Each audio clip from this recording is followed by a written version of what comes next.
হলো, কিছু বলবি না? আমি চলে যাবো, বল। চুপ তুই কি করে কিছু আছিস বলবি না? আমি কেন? বাড়ি যাবো, তাই বলতো। না রে বান্ধবী, ক্যাম্বাই যে কই রে বান্ধবী, বান্ধবী তুই আবার বলবো খারাপ তো, মনে তুই করে যদি নিস ম্যান নাকি? করিস। আরে বল না, আমি কিছু মনে করব না। ক্যাম্বাই যে কই রে, I love you. I love তুই ভাবলি কি করে তোর সঙ্গে আমার রিলেশন হবে? তোর নিচেরটাই তো ছোট। দেখ, ছোট বড় আসল কথা না রে বান্ধবী, এই জায়গা অন্য একটা গল্প আছে। গল্প আছে? কি গল্প আছে? গল্পটা হলো ছোট বড় নিয়ে। তোর যেমন পছন্দ বড় না, চল দেখাচ্ছি, দেখ। এই দেখ, তোর পছন্দ বড়, কিন্তু ছেড়ে দিলে কেউ। समझ गया। হুম। এবার আমারটা দেখ, अब देख तू।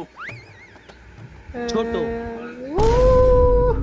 প্যারি সমাজ গই। কিন্তু জাত গোখড়ো, এক হলেই বমি। I love you two.